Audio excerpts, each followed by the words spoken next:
지난 4월 21일 프란치스코 교황이 선정을 했습니다. 향년 89세로. 이 프란치스코 교황은 가톨릭 역사상 최초의 비유럽권 교황이었습니다. 교황 역사에 보면 프란치스코 교황이 266대 교황인데 그동안 교황은 쭉 유럽권에서만, 그것도 서유럽, 우리가 보통 서유럽이라고 하는 이탈리아, 프랑스를 중심으로 교황이 선출되었습니다. 근데 이 프란치스코 교황은 아르헨티나 출신이었습니다. 이 프란치스코 교황은 우리하고 인연이 깊습니다. 2014년 8월에 우리나라를 방문하셨죠. 세월호 참사가 있은 지 4개월 뒤였습니다. 이 프란치스코 교황은 방한에서 3번 세월호 참사 유족들과 만남을 가졌습니다.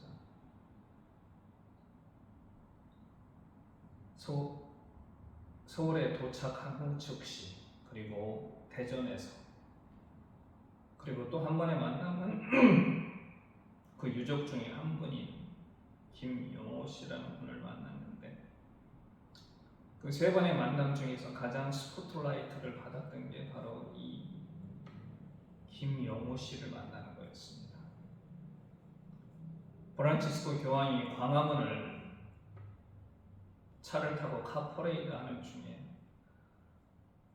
연두에 수많은 사람들 중에 한 사람이 계속 파파파파하며 소리를 질렀습니다. 그게 누구였냐면 세월호 참사 특별법 제정을 위해서 40일을 단식하고 있던 김용호 씨였습니다. 교황은 그 김용호 씨를 그냥 지나치지 않고 차를 세운 다음에 김용호 씨를 만나서 그의 사정을 듣고 편지를 받았습니다. 그리고 교황은 방한 내내 유족들이 전한 세월호 참사를 기억하는 노란 리본을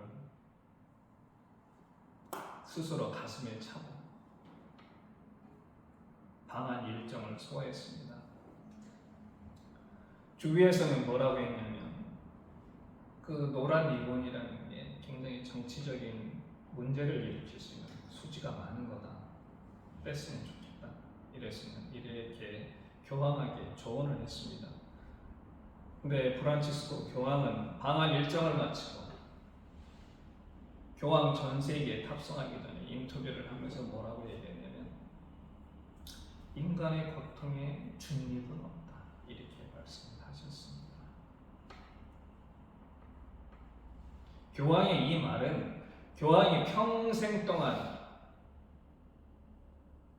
성직자로서 걸어온 삶과 딱 일치하는 그런 말이었습니다. 여기서 고통은 누굽니까? 약자의 고통인 거죠. 약자가 왜 고통을 받나요? 돈과 권력에 그래서 배제되기 때문에. 그걸 우리는 뭐라고 얘기합니까? 무전유죄, 무권유죄. 돈이 없으면, 권력이 없으면, 즉 반대로 하면 돈과 권력을 가진 자들은 죄를 지어도 처벌받지 않는 그런 삶에 대해서 교황은 항상 저항하고 그런 약자들과 함께 했었던 바로 그런 교황이었습니다. 예수님의 삶도 바로 이런 삶이었죠.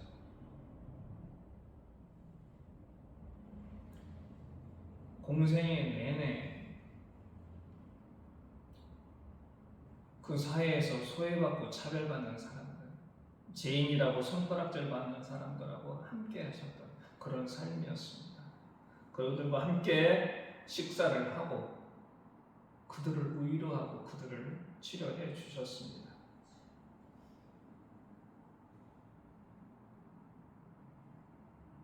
그런데 예수께서 그러한 삶을 살다가 십자가의 죽음으로 만약에 끝났다고 한다면 그저 예수는 당시 유대 지역에 나타난 하나의 혁명가, 하나의 랍비로 그쳤을 겁니다.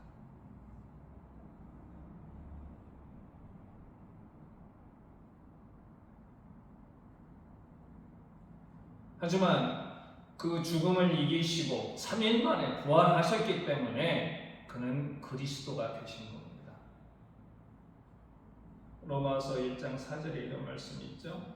성결의 영으로는 죽은 자들 가운데서 부활하사 능력으로 하나님의 아들로 선포되셨으니, 이렇게 하나님의 아들 예수 그리스도가 됐던 건 그분이 부활하셨기 때문에 그런 겁니다. 그분의 부활이 없었으면 오늘 이 땅의 기독교는 사라졌을 겁니다.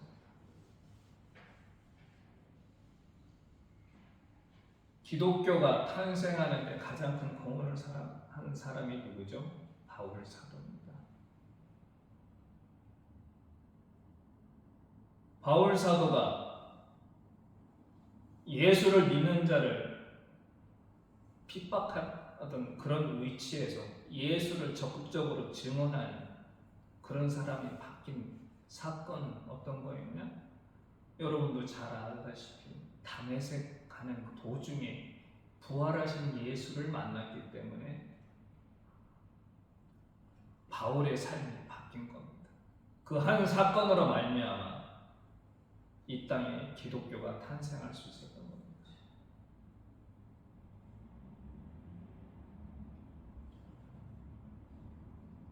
부활이 없었다고 한다면 오늘 이 시간 이곳에서 예배를 드리는 저와 여러분들은 존재하지 않았다는 겁니다. 우리는 예수가 누군지도 몰랐고 그냥 2000년 전에 팔레스타인 지역에 이러이러한 사람이 살다 갔다. 아니 어쩌면 그러한 기록조차 없었을 겁니다.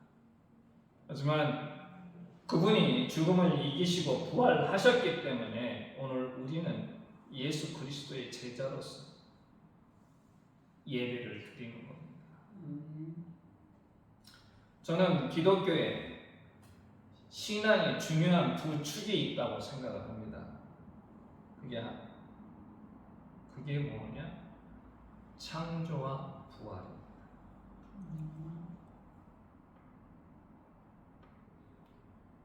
우리의 신앙은 유일 신앙입니다.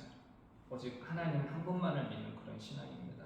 이사야 45장 5절에 이런 말씀이 있죠. 나는 여호와라 나 외에 다른 이가 없나니 나밖에 신이 없느니라. 이런 하나님 말씀을 믿는 그러한 자들이 바로 우리들입니다. 창조 신앙은 바로 이 유일 신앙의 근거가 되는 가장 확실한 근거가 되는 그런 겁니다. 이 창조 신앙을 뒷받침하는 게 뭡니까? 창세기 1장이죠.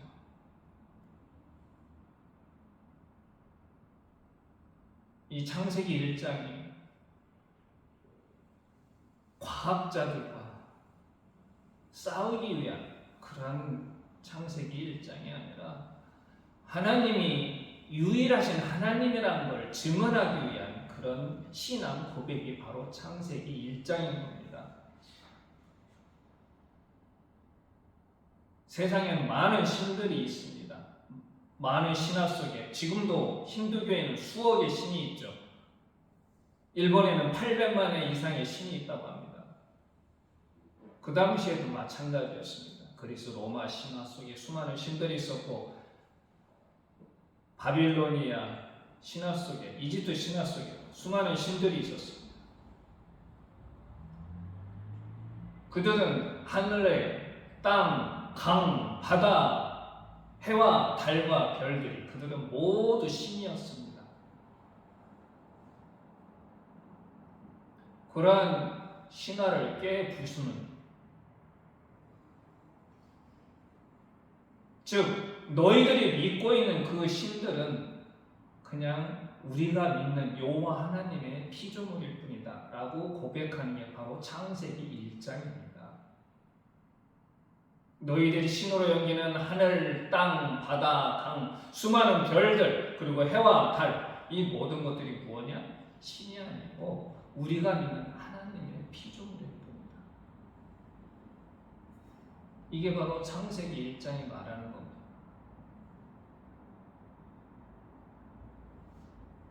그럼 부활이라고 하는 건 뭐냐? 이 하나님이 살아계시다는 걸 다시 확인하는 겁니다. 우리가 믿고 계신 하나님을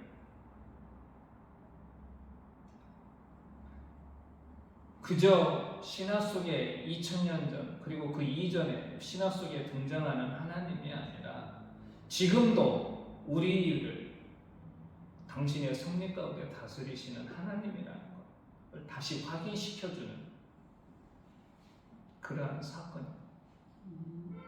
왜냐? 생자 필멸이라는 말이 있죠. 태어나면 죽음은 당연히 우리가 맞이해야 될, 피할 수 없는 운명 같은 겁니다. 자연의 법칙이죠. 하나님이 세워놓으신 법칙인데 부활이라고 하는 것은 이 죽음을 이긴 사건인 겁니다.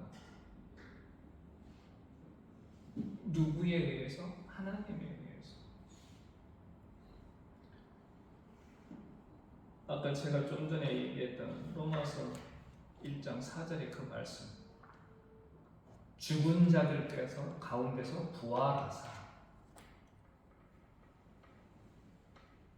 하나님의 능력으로 부활하는 것. 이게 뭐냐? 하나님이 지금도 그리고 앞으로도 영원히 계시다는 것을 확인해주는 그런 사건이 되는 거고 제2의 창조가 되는 거죠.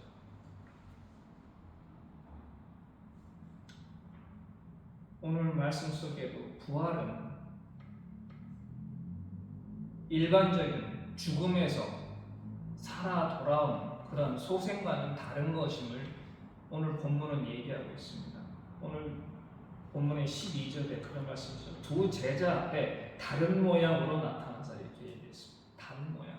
그 모양, 그게 어떤 건지는 그 두 제자만이야. 그리고 12 사도들만이 알겠죠.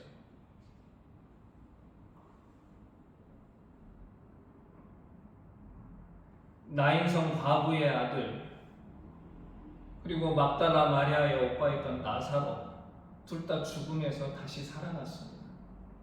그러나 예수님의 부활과는 전혀 다른 거였습니다.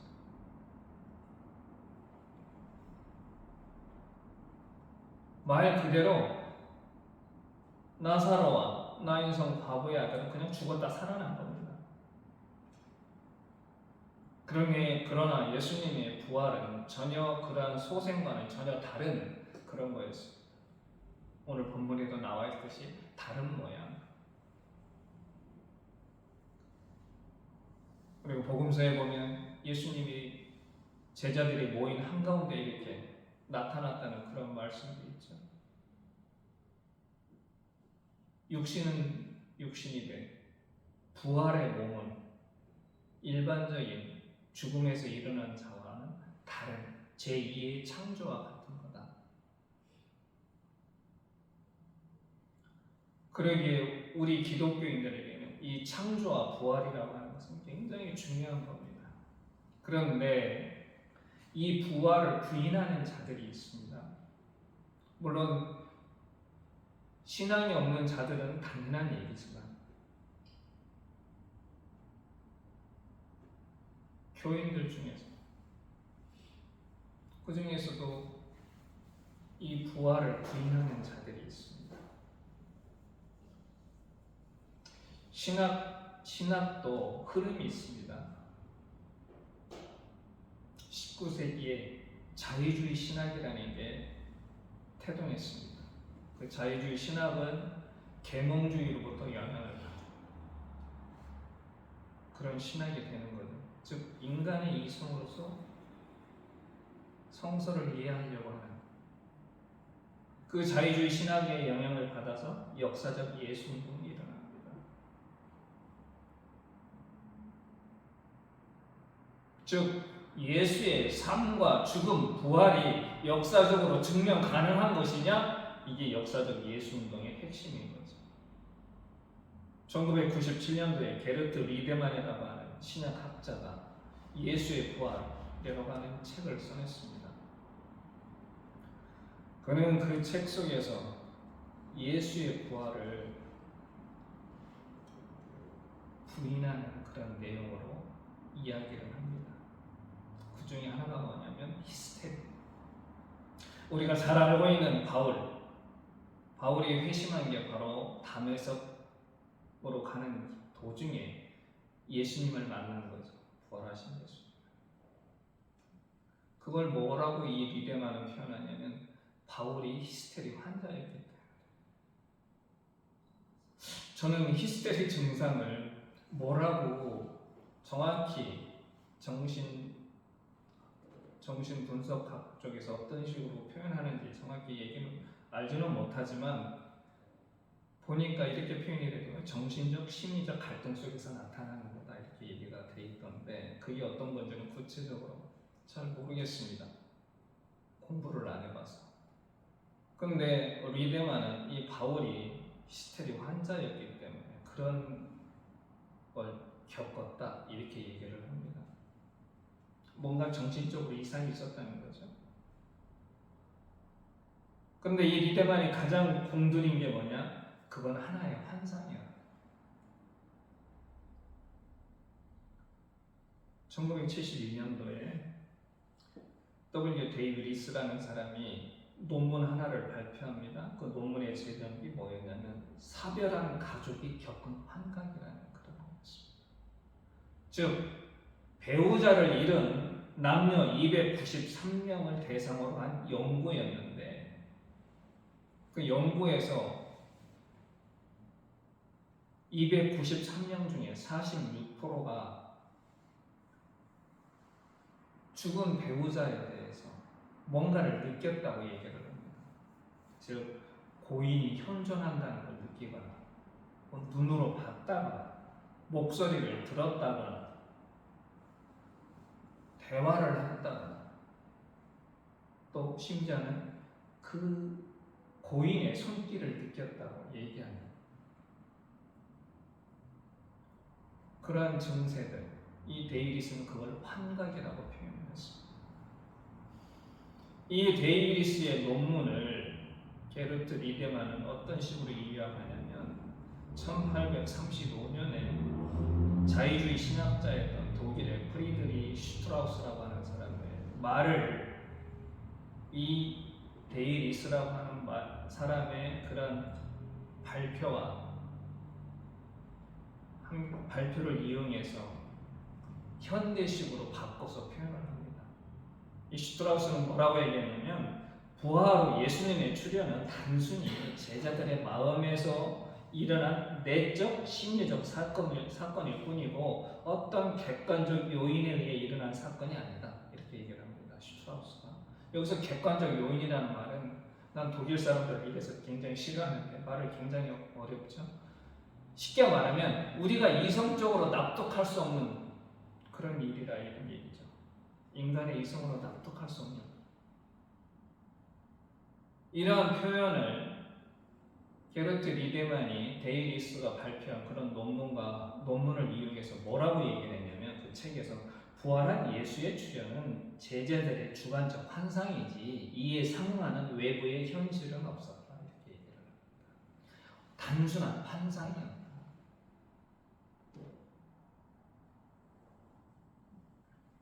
하지만 이 부활 체험과 단순히 환상을 본 거와는 큰 차이가 있습니다. 가장 큰 차이는 뭐냐? 삶의 변화죠. 부활한 예수를 만난 뒤부터 예수들의 제자들의 삶이 바뀌었습니다. 부활한 예수를 만난 뒤로 바울의 삶이 바뀌었습니다. 그들은 대담하게 예수를 전하기 시작했습니다. 죽음을 두려워하지 않고, 권력을 두려워하지 않고, 예수가 십자가에 못 박힐 때는, 그리고 예수가 잡혀갈 때는 다 두려워서 도망갔던 사람입니다. 그리고 예수를 아느냐 질문했을 때 3번이나 부인했던 사람입니다. 부활한 예수를 만나고 바뀌었습니다.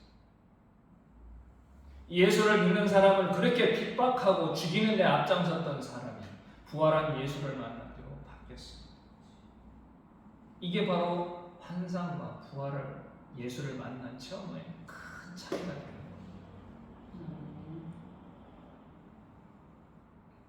역사는 어떻게 보면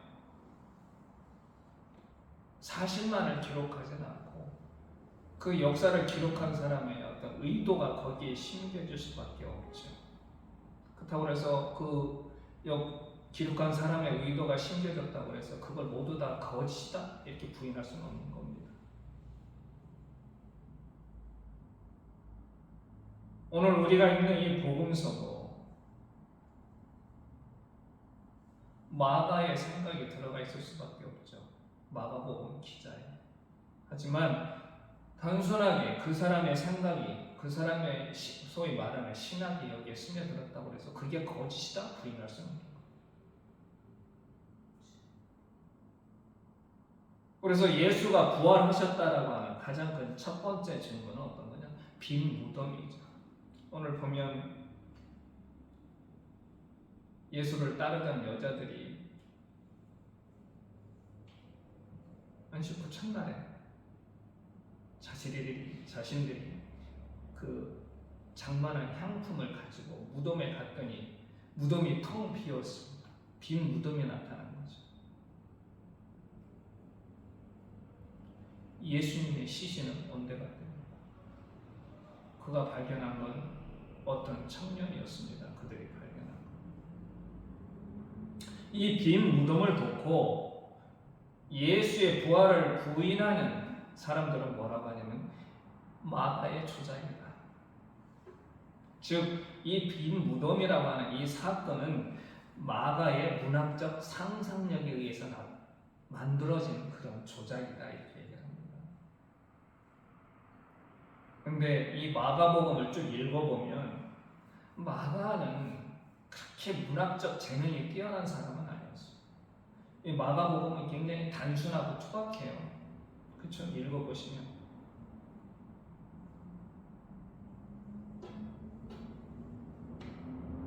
이렇게 단순하고 투박한 사람이 어떤 문학적 재능이 뛰어나서 문학적 상상력을 가지고 빈 무덤을 이야기했다?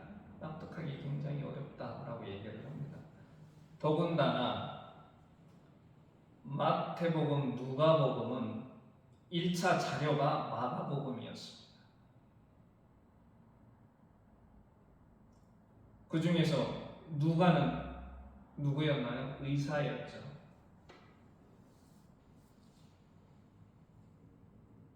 요즘도 의사는 굉장히 과학적 이성을 가지고 활동하는 사람들을 의사입니다. 굉장히 이성적인 사람들이죠.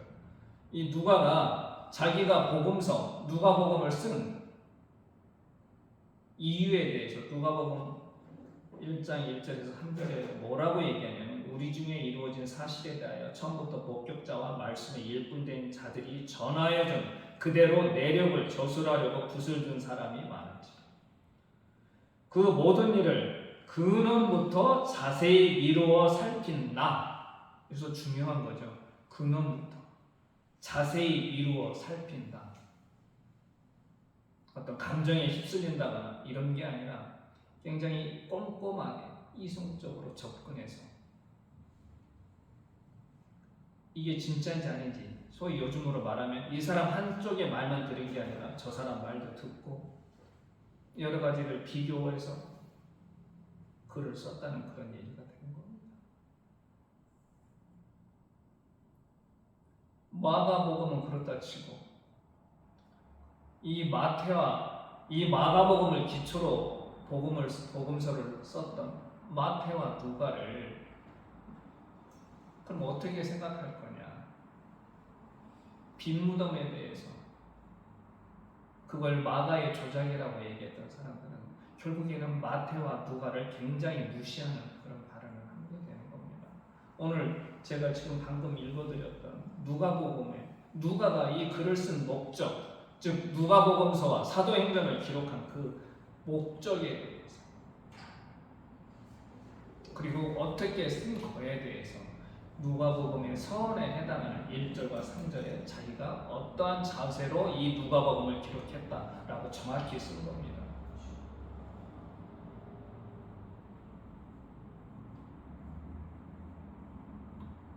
빈 무덤은 예수께서 부활하신 가장 큰 증거 중에 하나입니다. 그리고 두 번째로는 그 수많은 증인들.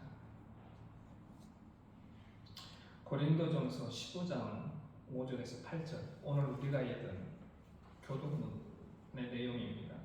거기에 보면 수많은 증인들이 나옵니다. 그렇죠? 오늘 본문에도 벌써 마리아도 나오고 우리가 잘 알고 있는 엠마오로 갔던 두 제자들, 여기서는 그런 얘기는 안 나옵니다. 그렇죠?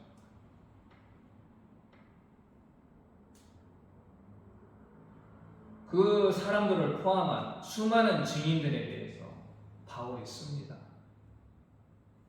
근데 거기에 굉장히 특징적인 말이 하나가 있어요. 15장 6절에 뭐가 있냐면 그 후에 500여 형제에게 일시에 보이셨나니, 여기서 중요한 거는 500의 형제에게 보이셨나니가 아니라 거기에 일시에라는 말을 집어넣었습니다. 바울이. 우리가 보통 고린도전서 15장은 부활장이라고 얘기하지 않습니까? 아주 굉장히 길게 씁니다. 바울이. 왜냐하면 부활을 믿지 않는 사람들이 있기 때문에. 그래서 바울의 글은 굉장히 세련되어 있지 않습니까? 여기에 왜 굳이 그냥 그 후에 500의 형제에게 보이셨나니 이런 말을 해도 큰 문제가 없는데 거기에 하나를 더 집어넣었습니다. 뭐라고? 일시에.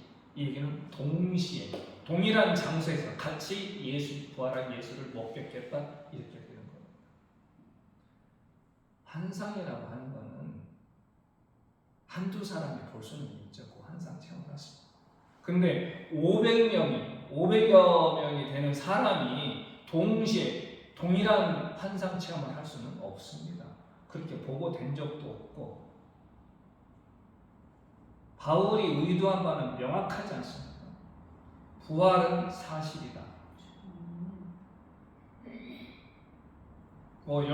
거기에 여러분 우리도 잘 알고 있다시피 15장 5절에서 8절에는 게바에게 보이고 12제자의 사도에게 보이고 그 후에 500여 형제에게 보이고 또 마지막에는 오늘 만삭되지 아니한 나와 같은 자에게 예수 그리스도께서 나타나셨다. 이게 15장 5절에서 8절 부활의 증인들에 대해서 나온 기록입니다. 바울이 저술한. 그래서 특히 중요한 것은 500여 형제에게 일시에 보였다. 동일한 장소에서.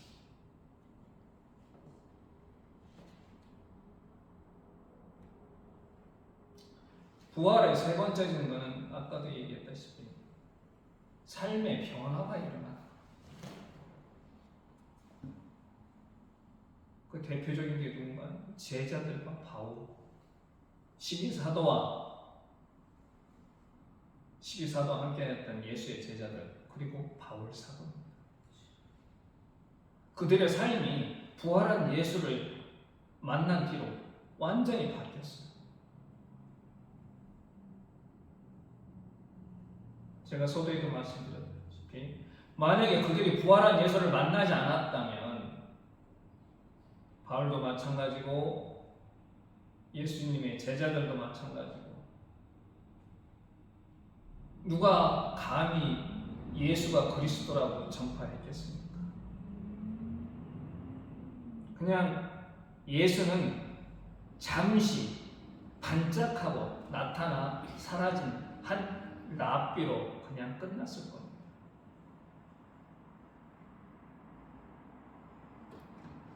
그분이 부활하셨기 때문에, 부활하신 그분을 만났기 때문에 그분이 우리한테 그리스도로 오셨고, 그 그리스도를 제자들과 바울이 자신들의 목숨이 잃는 걸 두려워하지 않고 전했던 겁니다. 그리고 가장 확실한 증거는 바로 우리들입니다. 오늘을 살고 있는 2024년도 전 세계 기독교 인구가 얼마인지 통계를 낸 게 있는데 대략 26억 3천만 명이라고 합니다. 2024년도 지구의 인구가, 지구상에 존재하는 사람들이 대략 72억인데 그 중에 기독교인은 26억 3천만, 퍼센테이지로 따지면 대략 32%. 이 사람들이 누구를 믿는 겁니까? 부활한 예수 그리스도를 믿는 거고, 바로 이 사람들 존재 자체가 예수가 부활하셨다는 산 증거가 됩니다.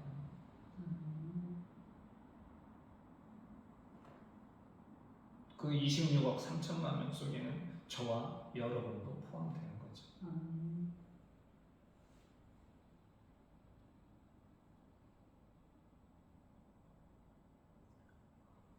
수많은 기독교 역사 속에 수많은 거짓 선지자, 거짓 예수들이 출현했다가 사라졌어요. 지금도 자칭 예수라고 하는 사람들이 활동하고 있죠.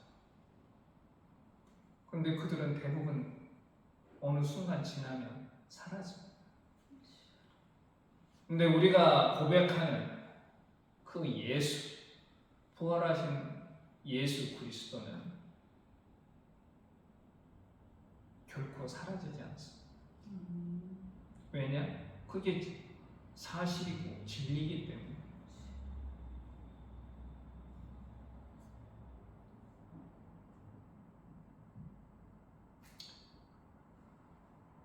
부활의 저는 가장 큰 의미는, 그래서 서두에도 말씀드렸던 것은 예수는 그리스도시다.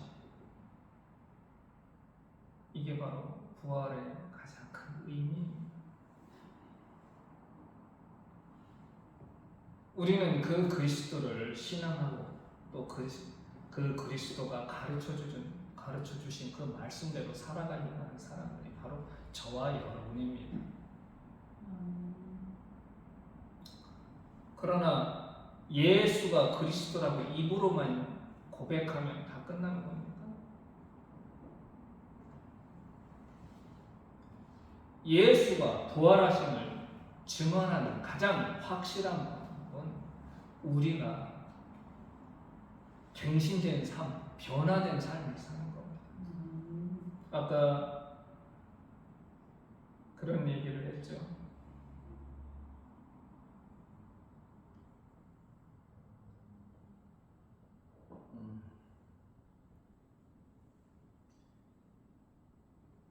우리 모두는 새로운 피조물이다.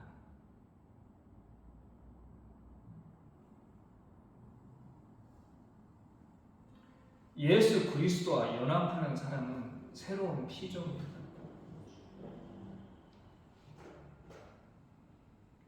그 새로운 피조물, 갱신된 삶을 사는 게 바로 저와 여러분인 겁니다. 그리고 그러한 갱신된 삶을 살아가는 것, 그게 바로 예수께서 부활하셨다는 가장 확실한 증언이 되는 거예요.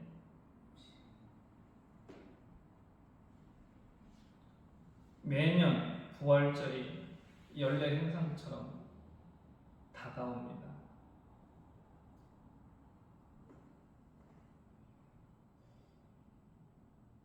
우리는 그동안 부활절이 그냥 하나의 연례 행사처럼 매번 찾아오는, 그래서 그냥 습관적으로 이 부활절을 맞이했을지도 모릅니다.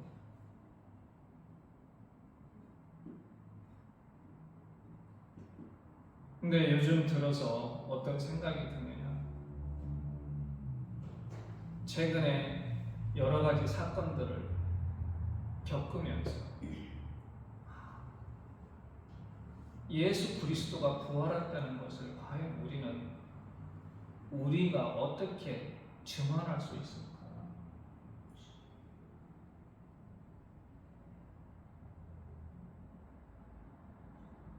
입으로만, 그리고 우리가 성경이라고 하는 이걸 세상 사람들한테 아무리 백날 들여봤자 예수께서 부활하셨다는 것을 어떻게 증언할 수 있습니까? 세상 사람들이 보기에는 너희는 부활한 예수 그리스도를 믿는다고 하면서도 너희의 삶은 전혀 변화된 게 없구나.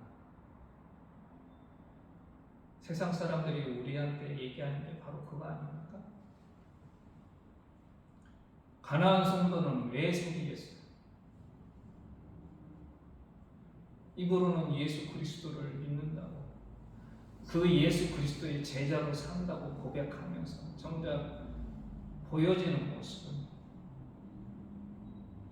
세상에 살고 있는 사람들과, 아니 오히려 그들보다 더 못난 삶을 살고 있는 그런 모습들을 보이기 때문에 가난한 성도들이 생기는 겁니다. 물론 그분들도 100% 예수의 제자의 삶을 산다고 우리가 얘기할 수는 없겠죠. 완벽한 삶은 없습니다. 하지만 적어도 우리가 우리의 삶 속에서 예수 그리스도를, 부활하신 예수 그리스도를 믿고 살아간다고 한다면 적어도 우리의 삶 속에서 이루어지든 안 이루어지든 예수께서 부활하시기 전에 보여주셨던 그 모습들, 그리고 사도행전에 나와 있던 초대교회들이 보여준 그러한 삶들,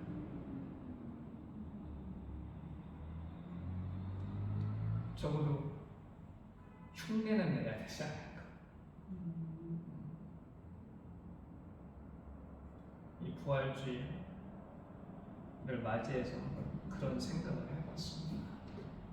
아무쪼록 저와 여러분 모두 이 혼탁하고 어두운 세상 속에서 세상의 빛과 소금이 되셨던 부활하신 예수 그리스도를 어떻게 증언할 수 있을까 다시 한번 고민해보는 그런 부활 주간이 되었으면 합니다.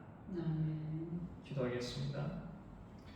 하나님, 우리는 모두 부활하신 예수 그리스도의 제자로 살기를 간절히 원합니다. 하지만 저희들이 너무 연약하고 부족하여 부활하신 예수 그리스도의 삶을 증언하기에는 너무나 힘이 들고 어렵습니다.